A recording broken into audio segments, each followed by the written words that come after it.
નમસ્કાર મિત્રો, હાલમાં જ કોન્સ્ટેબલની ફાઇનલ આન્સર કી આવી છે, જે મુજબ બે પ્રશ્નો આપણે જાણીએ છીએ કેન્સલ થયા છે અને જેના કારણે મેરિટમાં પણ ધરખમ ફેરફાર જોવા મળ્યો છે. જેના પહેલેથી જ આ બંને પ્રશ્નો સાચા હતા તેને કોઈ પણ ફાયદો થયો નથી, જ્યારે બંને પ્રશ્નો જે પહેલેથી જ તેના ખોટા હતા તેને 2.5 થી 3.5 જેટલા માર્ક્સનો ફાયદો થયો છે. એટલે કે તેના જે પહેલા માર્ક્સ હતા તેની અંદર 2.5 થી 3.5 માર્ક્સ જેટલા પ્લસ થયા છે. જ્યારે આપણે જાણીએ છીએ કે આ સ્પર્ધાત્મક પરીક્ષા છે તો એમાં 1 પોઈન્ટની વેલ્યુ કેટલી હોય છે. હવે ટૂંક સમયમાં જ ઓફિશિયલ કટ ઓફ જાહેર થવાનું છે, તે મુજબ એક અનુમાન લગાવીએ કે મેરિટ કેટલું રહી શકે. મેરિટ નીચું રહે કે ઊંચું, પણ પરીક્ષા અને અન્ય પરીક્ષા તેમજ તમામ સર્વે અને દરેક પાસાને ધ્યાને રાખીને કેટેગરી વાઇઝ કટ ઓફ આપણે જોઈએ. આ મેરિટમાં જે આપણે મેરિટ જાહેર કરીએ છીએ તેના 3 થી 4 માર્ક્સ પ્લસ અથવા માઇનસ રહી શકે છે. તો જોઈએ કોન્સ્ટેબલનું મેરિટ આપણા મત અનુસાર કેટલું રહી શકે.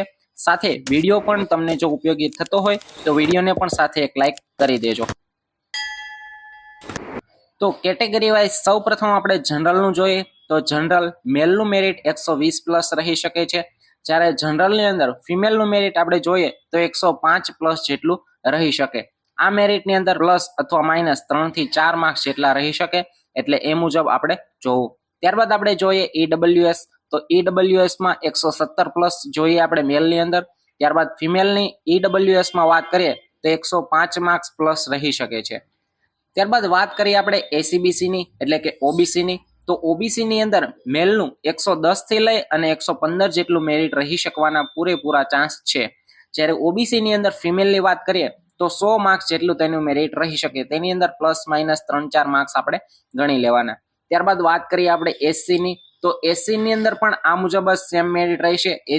એસસી જે છે તેમાં મેલનું 110 થી લઈ 115 જેટલું, જ્યારે ફિમેલની વાત કરીએ તો કદાચ 95 આસપાસ રહી શકે, પરંતુ તેમાં પણ પ્લસ 4-5 માર્ક્સ આપણે ગણી લેવાના. એટલે ઓબીસી અને એસસીનું મેરિટ જે છે તે સેમ રહી શકવાના પૂરેપૂરા ચાન્સ છે. નેક્સ્ટ આપણે વાત કરીએ એસટીની, તો એસટીની અંદર 95 પ્લસ જેટલું મેરિટ રહેવાના ચાન્સ છે મેલમાં, અને એસટી ફિમેલની આપણે વાત કરીએ તો 85 જેટલું તેનું મેરિટ રહી શકે છે. તો આ મુજબ મેરિટ રહી શકે છે. જે મેરિટ આપણે કહ્યું છે તેમાં 3-4 માર્ક પ્લસ અથવા માઇનસ થઈ શકે છે. એટલે જે મિત્રો આ ક્રાઇટેરિયામાં આવતા હોય તે નિશ્ચિંત થઈ જજો.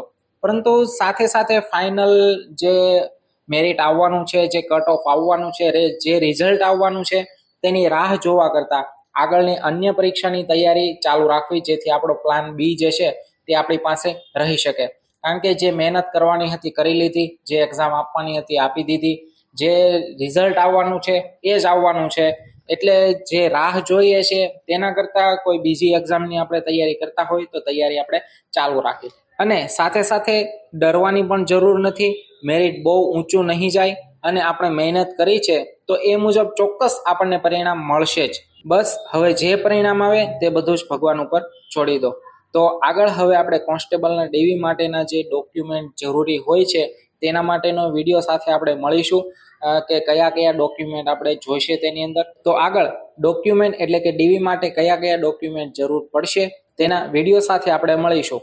તો આપણી ચેનલ સાથે તમે જોડાયેલા રહેજો અને વિડીયોને પણ અવશ્ય લાઈક કરી દેજો. સાથે ચેનલ ઉપર જો નવા હોય તો ચેનલને સબસ્ક્રાઇબ કરી અને વિડીયો તમારા મિત્રો સુધી પણ શેર કરી દેજો. નવા વિડીયો સાથે મળીએ ત્યાં સુધી તમામ મિત્રોને જય હિન્દ, જય ભારત.